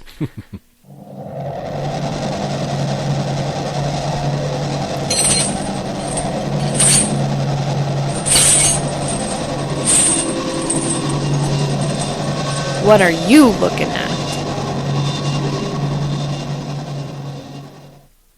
So I only got one movie in this week, and it was last night as I was trying to fall asleep. Normally I throw a horror movie on, and I'm out in about 10 minutes.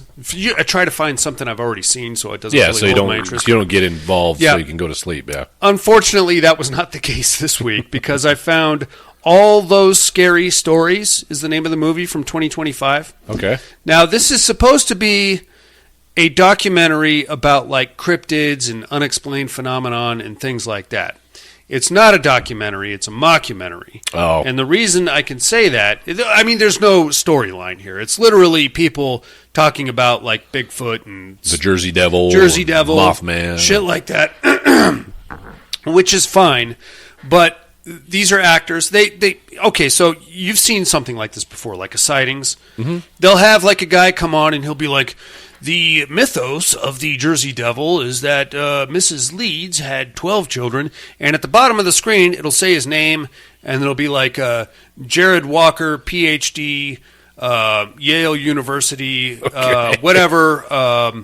His credentials. Yeah, you know, and you're thinking, oh, this guy's got some cred. Yeah. You know, he knows something about this. Shit. In this one, it just has random people, and it's like researcher. Oh. So, okay, that's fine. I'm not going to check your cryptid credentials. I don't really fucking care. There is no such thing as an expert on these things, right? But one dude was so over the top. Like, there's a segment where they're talking about the quote-unquote Necronomicon. Mm-hmm. And we know it's a work of fiction, right? It's an invention of H.P. Lovecraft. This dude comes on, he's like, do we know that this is not a real thing? No, we do not. I'm like, dude, do we know that H.P. Lovecraft was not an interdimensional being from another world? Oh, boy, he got into it, huh? Holy crap, man. And this dude, the entire thing, like he's talking about Bigfoot. Bigfoot could be a time traveler. Dude! Everybody else is like, yeah, I think he's a Sasquatch. He's a, some kind of an ape hybrid. We don't know what he is. He may be able to turn invisible to the human eye. Holy cow, bro. So is it like a comedy intentionally, or is it just this guy was over the top? It was just this dude. Just the one guy. Because there's like one hot chick from Australia, and she's like, I don't know what he is. I couldn't figure it out myself. And then this guy, we have no idea what's at the bottom of the ocean. God damn, man. I recommend everybody watches All Those Scary Stories. It's on Tubi right now. It's going to be very easy for you to figure out which guy I'm talking about. Okay. Because it's all crazy hand movement and ooh. But is it like these... Are you made to believe that this... I mean, obviously it's a work of fiction, but are you made to believe that this guy really knows what he's fucking talking about, or they're billing him as some form of expert? Well, like I said, it's so I got curious because I'm like, did this guy write a book? Because I need to know, and I want to read it immediately. So I went on IMDb and looked at all those scary stories. He's playing a character. Oh. So I have to assume he was given some direction to just go over the top. Either that or he is really trying to build a film career off of this performance. Oh, wow. Because he was burning Laying it on calories. thick, huh? Oh, boy. That's all I got to watch this week, Dusty. What do you got? I only had a couple as myself. I watched, because I had heard you guys talk about it, but I don't think I ever saw it, The House of the Devil. Oh, really? Okay. Yeah, You never saw that one? No, so it was on Tubi. It came up along the bottom, right? Yeah. You may want to watch this. So Yeah. I was like, oh, fuck, I'll watch that. What do you think? So I liked it. Yeah. I mean, it was Super slow burn. Slow burn. Yeah. Slow burn, kind of low budget. But I mean, I liked the atmosphere. It was an 80s vibe, you know. I will say, if I didn't know when and where that movie was made, I would swear it was from 1982. It had to be. I think it was. It was implied that it was the 80s. Whatever. I know, but you couldn't convince me that it was made in 2019 or whatever it was. Oh, yeah, because of the grainy film. The grainy film, the fonts on the credits. Yep. No, I agree. No, it had a very 80s vibe to it. You know what that movie made me super nostalgic for? 80s pizzerias. Yes. The plaid by the tablecloth. slice. Yes. Yep. Oh, man. Just dripping with grease. You could pick bring it up. out. And Yeah. plop, plop, you probably paid $1 for that. And I'm upset because the girls took one fucking bite of their lovely pepperoni pizza and left. Yeah. How dare you? How dare you? This pizza doesn't taste good. All right. Go fuck yourself. No. You're It looked not a real delicious. college It looked student. very good. Yes. So, yeah, watched that for the first time. Hadn't seen that. And then we rented Good Boy. The dog one. ghost movie. Yes. What do you think? It's another one. It's very interesting concept. Sure. They don't show. It's all through the dog's perspective. And the Red Queen was asking, okay, so basically the owner of this dog, something's wrong with him. They show him kind of coming out of a hospital, and then his sister bringing the dog to see him. Like, him and the dog are inseparable, right? He's man's best friend. They go everywhere together. So then he goes to basically a house in the woods, a house in the country, which was his grandfather's. And then the dog is getting real bad vibes. Sure. Now, you don't really know if the owner is a junkie and trying to clean up because he's always coughing and stuff, or you don't know if something's really fucking wrong with him, or he's got some kind of cancer or something. Yeah. I don't know. Yeah. And so the Red Queen was like, was this a movie that is the horror of this movie basically your best friend in the world, and like we are our pet's whole world, right? Sure, yeah. So is it the horror is the dog watching his owner die? Okay. But that's part of it, I think, but there's also malevolent shit going on in this house. Okay. There's like I don't want to say the whole thing because it's fairly new, but there's like definitely some kind of an entity, like a not a tar man is in terms of Return of the Living Dead, but he's like a tar ghost kind of thing. Okay. And then there's also a ghost dog. Right. A golden retriever that lives in the house. That's kind of guiding Our our dog Yeah. through this whole thing. Okay. And you come to find out that the main character, the owner, which we never see his face clearly, right? Like, so it's very apparent that this movie is from the perspective of the dog. Right. You don't see like him from a faraway shot, Sure. blurry faraway shot, but you do see home videos of the grandfather who basically died in the house from the same shit that this guy's going through. So you don't know. It's like, is it caused by the house or what? Yeah. Grandfather played by Larry Fessenden. Oh, very cool. So, and he had a dog too, Okay. which was the golden retriever. Sure. Which is the one that's trying to communicate with the new dog, trying to tell him basically, get this guy the fuck out of here. And so, I don't know. Like I said, it was an interesting concept. Fairly low budget, bit of a slow burn as well. There are some creepy elements to it, and then some of the, like Jason was talking about, he's like, if you have any kind of like, if you're very sensitive to animal stuff, Yeah. it's a tough, like, it's not the fact that the dogs are getting beat or anything Right. like that, but they're go through some shit where you're like, oh fuck, poor thing, Yeah. So Yeah. anyway, but it was, I guess it was worth the watch. Okay, but I'm kind of still on the fence about it. Okay, just for the fact of the interesting concept of it. I think it's worth a watch. Yeah, absolutely. So I was looking forward to it. Yeah, right on. And that's all I watched. Okay, how about some immersion therapy? Let's do it.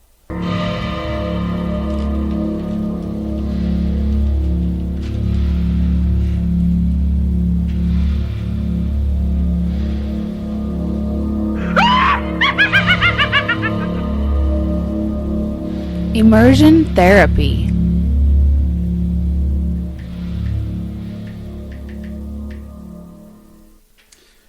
What did you think of Vicious from 2025, dude? I thought it was okay. Yeah. The story was, I don't know. The old lady, why did she pick her? Kind of thing, and I guess it was a cool concept. I dug it. Yeah, man. I dug it a lot, and I could tell almost immediately that it was a Brian Bertino film. Okay, because it fell right into the same atmosphere, same vibe of The Dark and the Wicked. Oh yeah, and I was like, okay, one location, you're locked in there. She kind of she gets around the neighborhood a little bit, but it's very claustrophobic in that night because it's snowing outside. You don't know if this is actually happening. There's all these allusions to like mental illness, possible chemical dependency, things like that. And then you're like, she's waking up and everything's cool for a second, but then it starts all over again. Mm-hmm. And you're like, okay, is she crazy? If she's crazy, that's one thing. If this whole shit is something else, and that's a whole other set of shit. Yeah, but we find out she wasn't. It was a real deal. Yeah. But watching it for the first time, you're like, oh, okay, yeah, I agree. Yeah, maybe you're just a nutbag, babe. I liked it a lot. This might be my favorite Christmas horror films.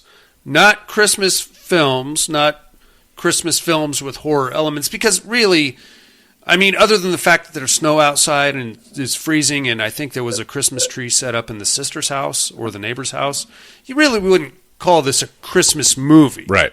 Like, there's no set during Christmas time. Yeah, exacwe. But I dug it a lot, man. I thought it was great. No, I it was fine. We watched it, and she didn't care for it much, but I was thinking, oh, that's cool. I didn't like. I'm thinking to myself, how are you going to get something you love in the box? Like, what are you going to put in there? I know, but I think the point is that you're being fucked with. No, I know, and you don't like. It knows what you love. It's giving you it wants what it wants. Mm-hmm. You know what I mean? Like, it wants her to go kill the niece, right? But at the same time, it's not going to tell her that. It's going to let her cut her fucking finger off. Yeah. And it's going to fuck with her while she's doing it. You know what I mean? Like that whole, when the TV kicks on and they're playing, what do you call that with the toes?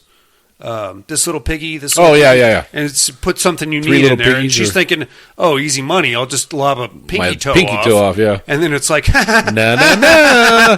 You don't actually need that. Nah, you crazy bitch. You can walk around just fine without that. You're telling me the fucking toes, man. It's the dickhead thing. I thought it was a great show. It's actually not streaming on Hulu. Like I said, we had to find it on Paramount Plus. Yeah. So there's that. Dusty, what do you got for us this week? Oh, shit. What were we going to do? We were going to do... Let me look. I think it was my... Polaroid. This is on Tubi. It's from 2019. Bird, a high school loner, finds a Polaroid camera and discovers that those who get their picture taken by it meet an untimely death. Yeah, and like I said, you can find this on Tubi. So yeah, we'll check that out, and we'll talk about it next week. Well, the good news, though, is that if it's a Polaroid camera, all you got to do is do a quick step, and you're blurry. It's not going to know who you are. No. So, no problem. Miss those things. Remember those back in the day? Oh, yeah. Polaroids? That's how you took all the naked pictures of your girlfriend. You shake them out? Yeah, you didn't want to take the film dismissed to get developed, so... Oh, there's some boobies. Yeah. Oh, here they come. Here comes your boobies. I don't think they would develop nudes back then, would they? I think no idea. I wasn't getting... I never tried. I was going to say, I wasn't getting anybody naked back then. Are you kidding me? I'm lucky to do it now, for Christ's sakes. All right. Check that shit out, inmates. We'll do the same and compare notes next week. But now it is time for a round of Who's Your Daddy?